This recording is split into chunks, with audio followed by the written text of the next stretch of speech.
Sergeant James McFerrin was a sergeant at our department in the patrol division and also a detective.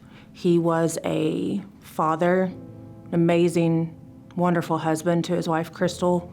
He was a great friend. He was funny. He was serious.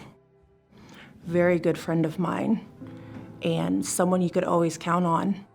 The impact on the department with the loss of James was not only a personal and professional impact, but it was very far-reaching. I remember so many things about James and the impact he made on the department while he was here, and every life that he touched here, even the lives he touches now that never even knew him. At the time when we lost Sergeant McFerrin, our department had no resources available to our staff or our officers. There were existing resources regionally. However, our department hadn't quite caught up to those resources, and quite frankly, we were lacking in that, which is another reason why that obstacle of healing through that was so daunting. Our department was devastated. It was fractured from the command leadership on down to the patrol level. We were a ship without a rudder. We were lost. And so finding ourselves and beginning that healing process was a struggle. Had it not been for regional peer-to-peer people in our area, we wouldn't have been able to begin that healing process. We learned through the loss of James that the importance of mental health and getting that help when it's needed is immense. The importance can't be stressed enough, and we have made it a mission to make sure that everyone in the department knows, whether they're sworn or non-sworn, that we have resources available for them to get the help.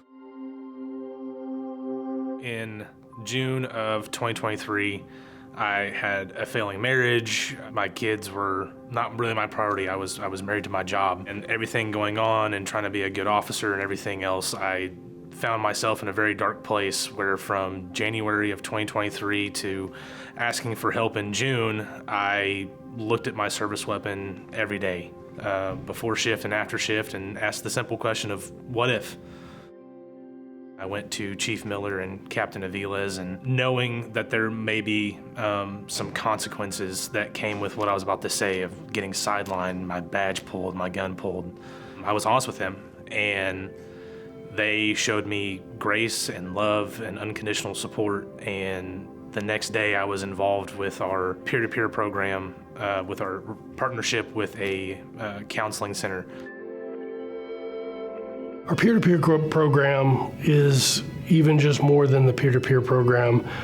We have a wellness and resiliency program that takes a holistic approach in supporting our law enforcement officers, built around the core values of healthy minds, body, and spirits to make us stronger and more resilient.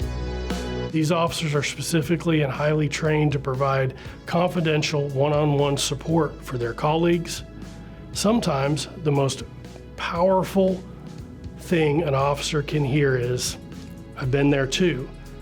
I'm just a peer team support member. I'm kind of like the front line of that, where people can come to me. It's somebody they're familiar with, who knows the stresses they go through, who they can come to and talk to, and just kind of have that person they can lean on, a friend who's not necessarily a doctor or somebody that's kind of intimidating. Every peer support team member goes through more than 40 hours of training. We also have follow-on training that we do. We have chaplains, we have therapists, counselors, tons of resources that we help us prepare to speak to other officers, and who we can direct other officers to if that's what they need. My primary role and responsibility is to the officers themselves. Provide what chaplains refer to as the ministry of presence, which is just being there and present for the officers and just showing up. Offers a comfort to the officers and anyone who I'm supporting. The support I offer to the officers at the Siloam Springs Police Department is multifaceted, because I implement and supervise the wellness program that was created by Chief Miller. The wellness program consists of the peer support team and the chaplain corps, which I train and supervise to make sure they're equipped to help our officers. But primarily, my primary support is to the officers themselves. It's important to have someone of faith available to the officers because officers are primarily human beings. And like all human beings, they consist of the mind, body, and soul. I've always loved interacting with people. I've always been a people person since a little kid. I was interacting at church with my dad as a youth pastor and then growing up. And then I also understand that as an officer, we really have to have the community's involvement and trust with us protecting them and keeping them safe. The community events really open up a more relaxed setting for officers to work in and interact with individuals and families. The best advice I can give to officers for building better relationships within their community is just be open to talking with them. Resiliency plays the most critical role in our department because that is the goal. The goal is for our officers that have to face the unthinkable every day, that we give them the tools and the training and the ability and the resources to have the longevity to take care of themselves and their families long term. The future of the department is that it'll continue to grow not only in size but in resiliency. This isn't about surviving the job, it's about thriving in every part of life.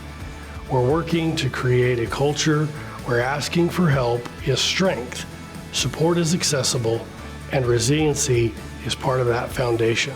We are leading the example not only for our department, but for our community and the broader law enforcement profession.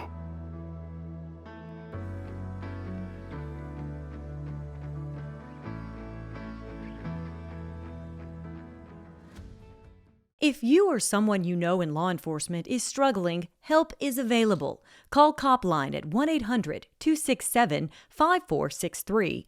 Text BLUE to 741-741 or visit crisistextline.org.